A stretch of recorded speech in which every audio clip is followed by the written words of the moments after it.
भाजप म्हणजे washing machine, आरोप करा आणि धुवून टाका शरद पवार। आगामी लोकसभा निवडणुकांच्या दृष्टीने राष्ट्रवादी शरदचंद्र पवार गटाने जोरदार मोर्चेबांधणी सुरू केली आहे। आज लोणावळ्यात राष्ट्रवादी काँग्रेस शरदचंद्र पवार पक्षातर्फे मावळ तालुका कार्यकर्ता संवाद मेळावा पार पडतो आहे। या मेळाव्यात पक्षाचे अध्यक्ष शरद पवार उपस्थित आहेत। यावेळी कार्यक्रमात पदाधिकारी तसेच कार्यकर्त्यांना संबोधित करताना शरद पवार यांनी भारतीय जनता पक्षावर टीका केली। मला असं समजले की तुम्ही पदाधिकारी आणि कार्यकर्ते इथे येत आहे म्हणून तुम्हाला धमकी दिली जात आहे। मी त्यांना सांगतो की सुनील शेळके, तुम्ही आमदार कोणामुळे झालात? तुझ्या सभेला कोण आलं होतं? पक्षाचा अध्यक्ष कोण होतं? तुझ्या त्या अर्जावर माझी सही आहे हे लक्षात ठेवा। यापुढे असं काही केलं तर मला शरद पवार म्हणतात हे विसरू नका। मी त्या वाटेनं जात नाही, पण गेलो तर मी कोणाला सोडत नाही, असं वक्तव्य शरद पवार यांनी केलेलं आहे। भाजपवर वॉशिंग मशीनचा आरोप करताना शरद पवार म्हणाले की मुंबईमध्ये आदर्श सोसायटीत माजी मुख्यमंत्री अशोक चव्हाणांचा हात आहे, असा आरोप भाजपने केला। 7व्या दिवशी ते भाजपमध्ये गेले आणि 15व्या दिवशी ते भाजपचे खासदार झाले। राष्ट्रवादी काँग्रेस म्हणजे भ्रष्टवादी पक्ष। मोदींनी राज्य सहकारी बँक आणि जलसंपदा विभागात घोटाळा केला, असा आरोप मोदींनी केल्यावर मी म्हणालो हिम्मत असेल तर चौकशी करा, दूध का दूध आणि पाणी का पाणी होऊ दे, पण मोदींनी चौकशी करावी। मात्र घडलंय काय? ज्यांच्यावर आरोप केले ते आज भाजपमध्ये आहेत, त्यामुळे भाजप म्हणजे वॉशिंग मशीन झाली आहे।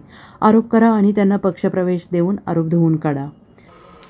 भाषण केलं प्रधानमंत्र्यांनी 1 वर्षाच्या पूर्वी की राष्ट्रवादी काँग्रेस पक्ष इथे काही भ्रष्ट लोक आहेत आणि त्यांनी सांगितलं की महाराष्ट्रामध्ये स्वाद भंडारी खात्यामध्ये 70,000 कोटीचा घोटाळा हा झाला।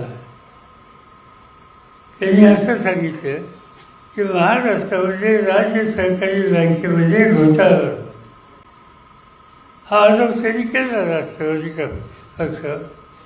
मी जाहीरपणाने सांगितलं की राष्ट्रवादी काँग्रेस पक्षामध्ये असा घोटाळा कोणी केला असेल तर तुमच्यात हिंमत आहे तर तुम्ही चौकशी करा। सुप्रीम कोर्टाचा माणूस नेमा, कुणी तसाचा माणूस नेमा आणि त्याच्यामार्फत ह्याची चौकशी होऊन द्या। एकदा समजून द्या दूध का दूध पाणी का पाणी, आणि याच्यात तोड हे आहे, पण त्याच्याबद्दल का बोलत नाही। ज्यांचे आरोप केले हे घटक आज कुठे आहेत याची भावनी तुम्ही केली पाहिजे। याचा अर्थ आहे की आज भाजप म्हणजे एक वॉशिंग मशीन झाले।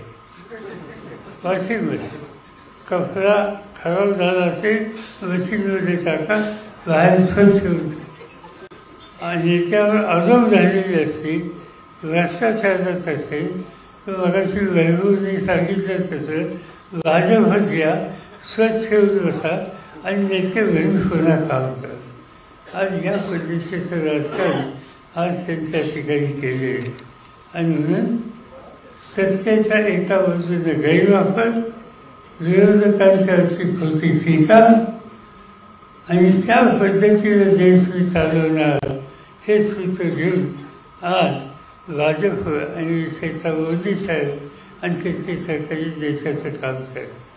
Bureau report, SBN Marathi, Lonavala.